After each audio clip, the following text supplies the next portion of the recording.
Good day, viewers. Welcome to Business Television India. I'm Sriram Iyer, and we are back again to get you ready for GST. And as before, there are no vague conversations. There is no gyan that goes over your head and hits the wall. We talk about issues that affect you directly and try to provide solutions in a way that it's easy to understand. At the end of the day, it's not the broad talk that matters. What matters to you is how easy or difficult your business is going to be after GST. So don't be in the dark. Don't wait for the D-Day. Instead, prepare to enter the new tax regime with the power of information, because information is wealth. You can call us today at 022 4098 7444. I repeat, 022 4098 7444, and get all your queries answered. Joining us on the panel today are MS Mani, Senior Director at Deloitte. We are also being joined by Mahesh Jaisingh, partner at BMR Advisors, and Amit Sarkar is also with us here on the studio from BDO India. Let me take it to you, to the first caller who's already on the line, Vijay Desai from New Delhi. What is your question, Mr. Desai? Good afternoon, sir. My question is regarding a land which belongs to a partnership firm in Delhi, the value of which is more than 10 crores. Okay. I just wanted to know how does GST affect the buyer and the seller if we sell off this land? How does GST affect us? So the question is, he has a land worth more than 10 crores, and how does GST affect him or the buyer? Who wants to take the first question? Mr. Mani, do you want to take it? Yeah, sure. Yeah. See, as far as the land is concerned, there is no GST on land per se. So you must be aware that real estate has been kept outside the purview of GST. And the only area in terms of real estate which is within GST is in respect of construction contracts. So if you're planning to sell land now, you don't need to pay any GST. And possibly the only tax that you will get impacted by would be the stamp duty that you pay on the sale of the land. But therefore, no worries as far as sale of land is concerned. Okay, does that answer your question, Mr. Desai? Only stamp duty and nothing more? Absolutely. Anything else that you would want to ask? Have you tried to enroll for the GST? No, nothing else. Thank you very much. Thank you very much, Mr. Desai. That was the first caller even before we could begin the show on BTVI, and that's how important this entire issue is, and that's how many questions that people have. So many people across the board affected by this new tax regime do not know how to sort of transition into it and do not want to lose money in the process. And this show is exactly aimed at those people. We are not going to talk about jargon. We are not going to talk about, give you broader gyan on how GST affects the growth or inflation. Those questions are being answered any which way, but this is the last mile issues. We are not able to get your provisional ID. You don't know what a reverse charge is. You don't know what composite scheme, that do you even fall under the composite scheme? How much tax should you pay? These are questions that we will try to answer today with our panel of experts. We have an email query right now from Dheeraj Kumar of Cochin. Will education cess continue on imports, or has it been merged with the various cess under the GST? Amit, do you want to take this question? So customs cess will continue. Okay. Education cess as a concept has been done away with. So the only cess we actually have on customs is customs cess. And so far, the only other cess that we're talking about is the cess on those identified luxury products which are in the 28% bracket. So outside of these two, there are no other cesses really that are going to continue in GST. Okay. So I think we have another caller on the line, Ratim from Mumbai. He's a beverage manufacturer. Ratim, what is your question and who is it for? Hi, this is for me. We are representing mixed tail beverages. Okay. We are manufacturers and distributors of beverages, and there's a little bit of confusion with regard to the beverage GST or the GST applicable on beverages. As per the notification, the 28% is what the GST is on aerated sweetened beverages. However, there was a notification on 18th of May 2017 which said that there was a cess of 12% on aerated waters. Just needed some clarification on this. And also, just a second part of the question was with reference to what happens if the source of the beverage is fruit juice, example, Appy Fizz. Okay. So let's take this to Mahesh Jaisingh. Sir, do you want to answer this question?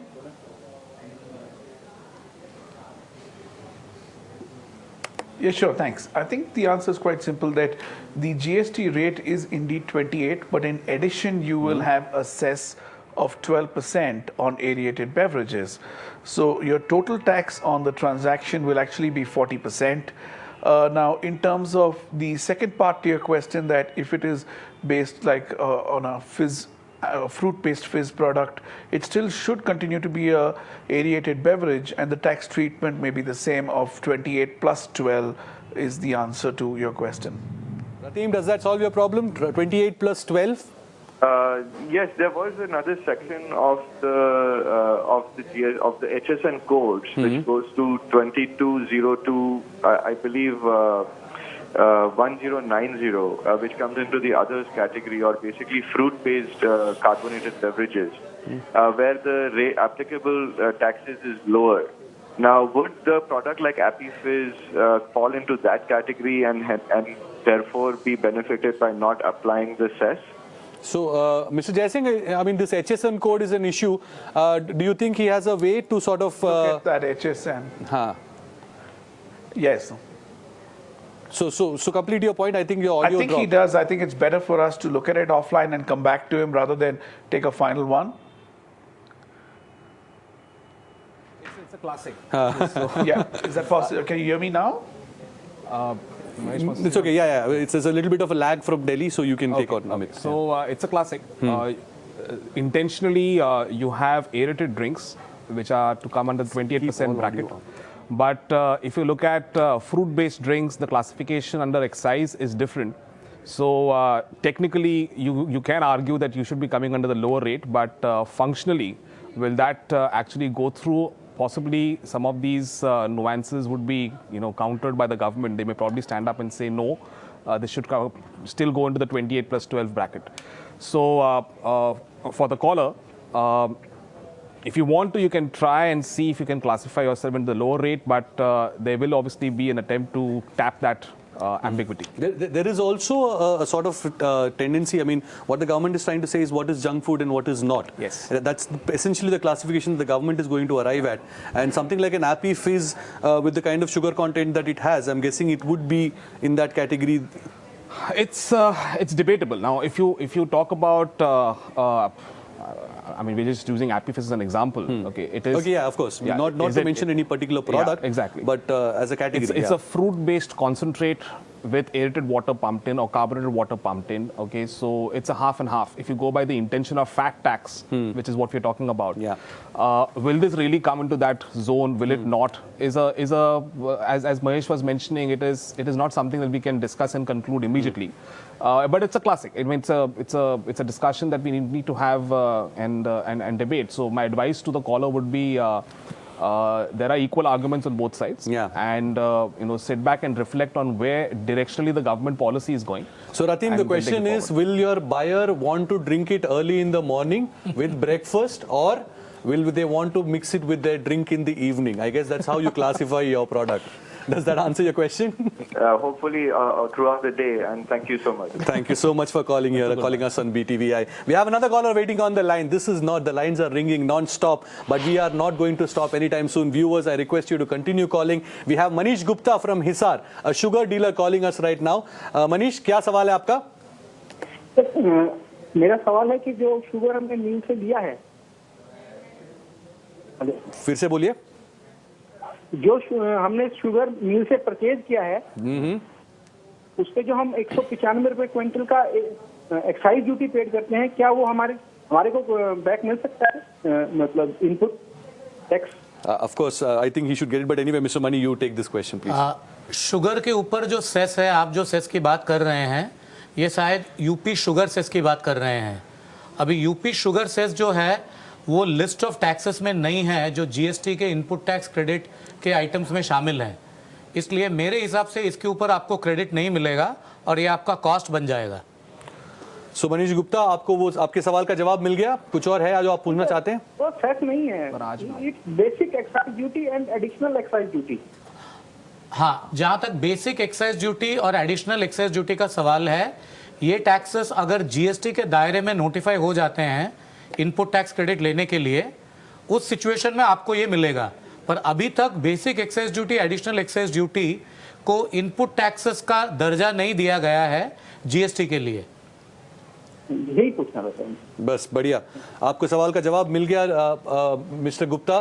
Thank you so much for calling BTVI। और आगे भी आपको अगर कोई दिक्कतें आएंगी तो ज़रूर कॉल कीजिएगा, क्योंकि हमारे एक्सपर्ट्स आपका सवाल, आपकी दिक्कतें खत्म करने के लिए ही बैठे हैं यहाँ पे। Thank you very much for calling BTVI। We have another caller on the line, Ganesh Muthuraman from Chennai. Ganesh, what is your question and who is it for? Yeah, I have two questions. Yeah. One is, what is the tax rate for commercial rentals? Commercial rentals, I mean, what is it? What kind of a property do you own? I hold property in Chennai where we are getting a rent of about 25 lakhs per annum. I would like to know what is now we are paying service tax 15.5%. Okay. So, Amit, do you want to take this question? So the applicable tax is 18% because it is a renting activity, and that is the applicable tax for GST. So is there any catch that he should be wary of? Nothing. Nothing? So that's 18% tax on your rental income, Ganesh. Does that suffice? But they say that up to 75 lakhs there is some... That is only on the goods that are being sold. This is not on rental income. This is that's only if you are if you sell any product, and only on that you have a 75 lakh threshold, under which you pay a 1% direct tax without any input credit. That's about it. But on in your case, it's an 18% tax on your income. Flat 18%. Flat 18%. Yes. No cess, nothing. Is there a cess element? No. There is no cess, but input tax credit is available. Input tax credit. And what are his inputs in a rental income? Okay, he would be having various inputs which he uses. For instance, he would be having a real estate broker who helps him let out the place on rent. And the real estate broker would be charging him a tax, which would be a GST. Yes. So that would be an input tax credit for him. So you got that, Ganesh? If you are using... No, but we have tenants, long-term tenants like banks, then Airtel, all multinationals have taken over our place. And they are paying monthly rent along with the service tax. That's a big guy on the phone right now. He's renting out places. Mr. Jaisingh, do you want to respond to this? Yeah, I just wanted to add one thing that, like Mani said, there's one part that the input credit can be claimed to offset against the tax on the rental. But I think what is more important is that some of the customers who are getting commercial rent bills, and this answers not only the question in hand, but for other commercial rental as well. If they're currently into a trading business, they have, say, output VAT liability, they cannot offset the service tax that is charged on the rent that is charged by a landlord. But what GST does, and where it's one of the game changer part, is that the 18% tax for any B2B buyer of the service, when he's getting a rental, he can claim that 18% against the GST on the sale of his goods. So traders, rent in some sense becomes cheaper by the 15%, because earlier the service tax that you paid over and above the rent was not creditable, but tomorrow when you pay the 18%, if you're a trader, you will get a credit. So for the gentleman on the line, if any of his properties that he's let out is actually to a retailer or a distributor, it's important for him to look at it from a customer's perspective as well, that for him the rental is effectively becoming a little cheaper, which is good for the customer. So that's the rental is going to get cheaper for the customer. Ganesh, does that suffice? Are you satisfied with the answer? But actually we are not getting any credit at all. Even if we suppose we get only in income tax, we get some benefit, that is 30% you can write off. Then the other 70% is taxable at 33%. Otherwise, we don't get any benefit so far. So this is not going to make any difference. The only thing is going to go up by another 2.5%. Yeah, Mr. Ganesh, I think what you have to bear in mind over here, and what Mr. Jaisingh was mentioning, was that look at it from 2 points of view. Look at it from the point of view of what credits you are entitled to. If you are having long-term tenants who have been using that place since a long time, you don't incur any expenditure at all on that property, then obviously there is no question of getting a credit. But if you were to repair that property, for instance, in the past you would not have got a credit of whatever repair expenses you incurred. Now you will be getting that. Other point which Mr. Jaisingh mentioned, which I believe is very important, is look at what your tenants do. So if your tenant, for instance, is running a trading business in that particular place, in the past, for the tenant, the tax that you were charging, the service tax, would have been a cost. But in GST, for the trading company, they would be able to get a credit. And therefore, the effective cost of the renting for your client would have reduced now. And that might give you an option to increase the rental if you so wish. Yes. So yeah, whether it's Airtel or banks, whoever you're renting your place out to, their rents are about to increase. Ganesh, good luck with the next one. Thank you. Anyway, nice to know. Yes. Thank you very much. Call BTVI and it's always your wealth will only increase, your earnings will only increase. That's all I can say at the end of this call. We have another caller on the phone line, B.S. Bhatia. He's calling us from Chandigarh and he runs a toys business. So Mr. Bhatia, what is your question?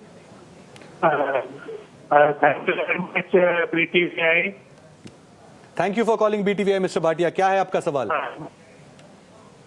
My question is, small business and my turnover annual is less than 20 lakhs. I have a small business and my turnover is less than 20 lakhs. Sort of invoices I have to raise. I think the line is a little unclear, but what I understood, Mr. Bhatia, please answer in yes or no. What is the format of your bill if your revenue is less than 20 lakhs? So you're asking, I mean, he wouldn't have to charge GST, so is he just going to scrape off one piece of paper and give it to his... Yeah, if you do not intend passing on any tax credits, and if you're not registered because you are below the threshold, there is no format of the bill that you need to issue. You can virtually use any format of the bill that you would wish to use. So how big is your business, Mr. Bhatia? You said it's less than 20 lakhs, right? So you're a manufacturer? No, I'm a manufacturer. I'm a trader. You're a trader, not a manufacturer. I sell. So my advice would be, if you're a manufacturer, you should still register so that you can get input tax credit wherever it's applicable. And if you're just a trader and your revenue is less than 20 lakhs, then I suppose it doesn't make sense for you to get onto the GST bandwagon. Does that answer your question? Yes, sir. Thank you. Thank you very much for calling BTVI. So we have a query next on email from Vinita Ranjit from Coimbatore. And she asks, I booked a car today and made the payment, but the delivery is on the 5th of July. Will I be paying GST? That's a very interesting question. Amit, do you want to answer this? Yeah, sure. So if your car is booked, you've already purchased it, I'm sure that the car dealer would be charging you the current indirect taxes.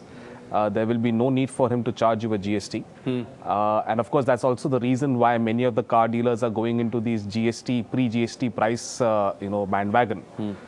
Admittedly, we have to wait and watch what will happen in the price of automobiles after GST comes into effect. Once they start manufacturing and releasing the 1st July and later vehicles from the plants. But to answer her question, there will be the current applicable indirect taxes on the invoices in the car, even if the delivery is happening on 5th of July. Even if so if you are buying it today, you've made your advance payment or the full payment. Even if it's part payment, then you have to pay GST for the remaining money if you pay it after the 1st of July. No, it will be the same amount. It's the same amount? There is no GST even if a part payment is after the 1st of July? No. Okay. Its delivery is already happened. Delivery is not happening. Delivery is happening rather on the 5th of July. But I've already gone ahead and purchased the car. Okay, the terms of delivery may be later. Okay, the invoicing has already happened now. Payment may be later. Okay, but the trigger point is at what point in time was transfer of property in the car taking effect. If transfer of property in the car happened on or before 30th of June, then you do not have to charge a GST. If it's a transfer of property that's happening on the 1st of July, okay, then yes, you will have to charge GST. So on the 1st of July, if your billing is made, then you have to pay GST. If any time before that, you don't need to. So for example, there was one interesting caller yesterday who said we couldn't take him on air, but we sort of took note of his concern. The question was, I have bought my car again, but the color that I want is not available now. So I'll get it sometime in a week or 2 weeks or whenever that is. So what will happen? Will I pay GST? Again, I'm guessing the same thing applies for him as well. So the most important question here is, has the invoicing happened on the car? Now there are various steps on that. Okay, so you have done a booking. Okay, that's the first date that we should look at. Then you've made a, your margin payment in case you're taking a loan, okay, which also happens, against which you got a receipt. Then the invoicing happens. And it's only after the invoicing happens that the banks get into the play in case it's a finance vehicle or something like that. So I'm interested to know, when did the invoicing happen? Okay. If the invoicing happened on or before 30th of June, it's a transfer of property which has taken place. For delivery at a future date, that doesn't make a difference. You have to still pay VAT at the dealer's end today. Okay, fantastic. So for anyone, Vinita, including you, and of course all those people who've called us in the last few days asking about car purchases, because a lot of people have been completely dumbfounded by the amount of discounts that are available, and they're like, are they making a fool out of us? If I wait till the 1st of July, will I get my car even cheaper? And that's the question a lot of people are asking. Question, isn't it? Yeah. Actually, to be quite honest, I don't think we have an answer to that yet. Even the companies themselves are sort of getting their head around how this GST will affect the individual prices of individual models. So to that question, I don't think I have an answer yet. But to the question of if you buy it today, if you book your vehicle today, and even if you take delivery of it 2 weeks down the line, there is no GST on you. You will pay the existing rate. So if indeed, if the purchase decision is dependent on that, then please go ahead and book it, is all I would say. We have another caller on the phone line, Abdul from Hyderabad. He's from the e-commerce space. Abdul, what is your question? Yeah. Yes. Yeah, my question is regarding like the e-commerce, So there is no scheme, like government scheme. There is no government scheme where like e-commerce sellers, are getting any benefits. See, first of all, see the e-commerce, all the e-commerce sellers, they have all the white money. That's quite presumptuous, Abdul. Because everything is coming like through the bank. And see the government 20 lakh limit is for the regular retailers, not for those who sell inter-estate. Okay. So you're asking if there is any leeway in the fine print that an e-commerce seller like you... exactly. Like I want see, why government is not giving any benefit to the e-commerce sellers? Let me start by saying that the government has given you a 3-month window. And of course, the experts will take it forward from there. Mr. Jaisingh, do you want to add to that? Yep, that's right. So I think that's absolutely correct that what the government has done is that there's a mandatory registration for sellers who get enlisted on an e-commerce operator. Now, that mandatory registration has been put on hold. Is it 2 months or 3 months? We'll wait for the fine print because the fine print just says that it's deferred. The Revenue Secretary did mention from September 1 it'll change, but at least for the first 2 months, the mandatory registration is deferred. One. There's also a TCS requirement which the e-commerce operator would have ordinarily deducted a 1% tax on the sales on the platform, but that has also been deferred along with the deferment of the registration.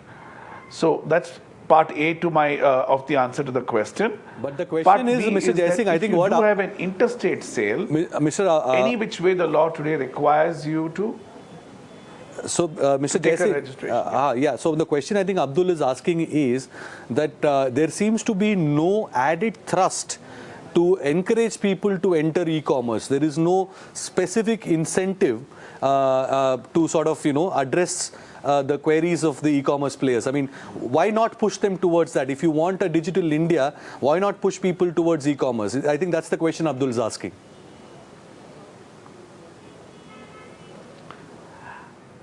I agree with Abdul, and I do share the same sentiment that I wish that even the TCS provision, which is currently deferred only by 2 months, should actually be completely called off because, like Abdul rightly mentioned, that the sales that happen on the platform are even more well reported. There are different checks and balances. So I do concur that there's no real provision in the GST law that necessarily encourages sellers to make sales on the platform. In fact, there are some provisions that are not necessarily very favorable. Fortunately, they're deferred now by 2 months, but I would like to watch the space and hope and believe that they might get deferred for an even longer period of time. Okay. Abdul, does that answer your question? I don't think it answers your question, but well, this is what it is. What do we do? Abdul, are you still on the phone line? Yeah, to some extent, yeah, what you have answered is okay. And what I want to highlight is one more point, that for e-commerce sellers, like Abdul, your voice is cutting out. like there should be some this compliance requirement should be like least. Like we don't have to. So that's what you have. That's what you have, Abdul. All those things like that should be that. If you are listed on any of the e-commerce websites like Flipkart, Amazon, Myntra, wherever it is that you are selling your products, you have 3 months or 2 months to get yourself registered. And of course, at the end of September, when they file the returns, and when you file your returns, that GST number should be reflecting, as well as you also have to make sure, remember that the 1% tax that was supposed to be deducted at source, that has also been deferred by 2 months. So you have some kind of a leeway. Yes, of course. The broader point of whether the government should be encouraging vendors like yourself to sort of enter e-commerce platforms is something that cannot be answered on this forum right now. Abdul, thank you very much for calling BTVI. Okay, so we have another caller on the phone line. This is a housewife from Sanpada in Mumbai. Bhuvaneshwari Rajesh is on the phone line with us. Ma'am, what's your question? As a housewife, what are the points I have to take care in GST? Okay, there are so many things, ma'am. I think this will take an entire day's discussion to answer that question. But broadly, what should a housewife be keeping in mind? I mean, how does her life change? Well, it's very simple. I'll take the example of food to probably illustrate the matter for Bhuvaneshwari as well. If you buy raw food and you cook the food yourself and feed yourself and your family, there's very minimal GST in that entire purchase that you're doing. But if you actually go and buy semi-processed food, like ready-to-eat parathas and food products and things like that, and just heat it and give it to your family, there's a higher GST cost that will be suffering. If you go and order from a restaurant, then it goes even higher. So just take that, okay, and think about your consumption habits. If I buy raw food, I cook it myself, okay, minimal GST. If I buy ready-to-eat products, slightly higher GST.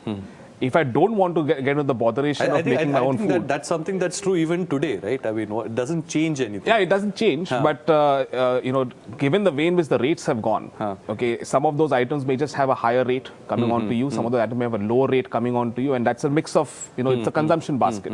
Right? And I think I'll take this conversation back to where we started today, because we're getting timed out on this show. Sure. The question of Happy Fizz. I think as a housewife, you should remember, you should consider what product you are having for breakfast, because the tax may be different from one product to another.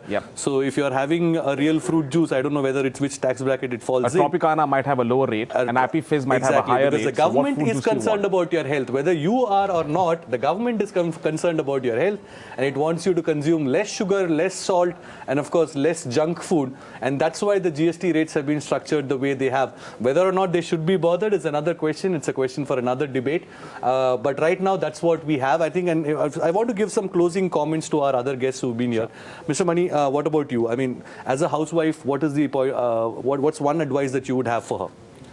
I would just say that since indirect taxes are embedded in the price of products, there isn't too much point in trying to worrying of how GST is going to impact, because most households can't change their consumption basket, and consumption baskets get fashioned over a period of time. So don't try to be predictive of GST. You don't need to try to hoard products.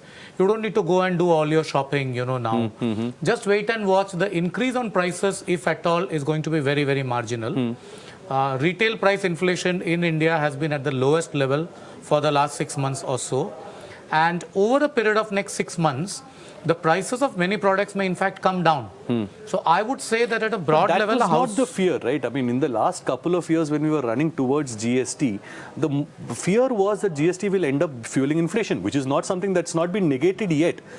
It's something that we'll have to wait and watch. We'll have to wait and watch. We'll have to wait and watch. But if you look at the manner in which the GST rates have been decided for various products, the majority of products which are used in the household consumption basket typically are at the present rate or at a lower rate. Okay. So toothpaste and shampoo are at lower rates. Soaps are Biscuits at lower are rate. biscuits have marginally, gone up. Right? Bhuvneshwari Rajesh, if you consume a lot of biscuits, please look it up because the taxes have changed. They are now in 2 different baskets. Yeah. I think one is 5, one is 12. And do we have an 18 in biscuits as well? No, we don't have an 18 in biscuits, although logically we should have an 18 or, even a 28 in biscuits. Which is the biscuit do you think? Mr. Jaisingh, which is the biscuit that should be taxed at 28%? I don't think I would say the biscuits that are supplied on, most of the airlines, many, which where has a you lot pay of butter and 200 sugar. rupees for 2 cookies. Fantastic. I think that was a very exhilarating, very entertaining and very informative discussion that we've had today. With that, we are completely timed out on this episode at least, but this is far from over. We've been doing this for the last few days and we will continue to do so. We will put the spotlight on all the issues that bother you as a last mile consumer, as a last mile manufacturer, the SMEs, the small vendors, the neighborhood mom and pop shops. Each one of you, whatever your queries, we are here to answer that. We have a panel every day on BTVI trying to address that queries because this GST is real. It's going to happen and there is no way that you can stop it, whether or not you can like it. So like I said before, whether you're angry, nervous or just, sort of curious, pick up the phone, dial the number 022-4098-7444. That's the number where we take your queries and of course we get the best in the business to answer them for you. And all of this in the run up to the big day on the 1st of July, the midnight of 1st of July. We will be live, we will be non-stop covering the beginning of GST, the dawn of GST in India from the evening of June 30th. From then onwards till midnight when both Finance Minister and the Prime Minister, we will be awake with them to usher in the new tax regime. And of course, I hope you will also be awake watching BTVI, the big historic moment unfold in front of you. For now, thanks for watching BTVI. This is Sriram Iyer signing off.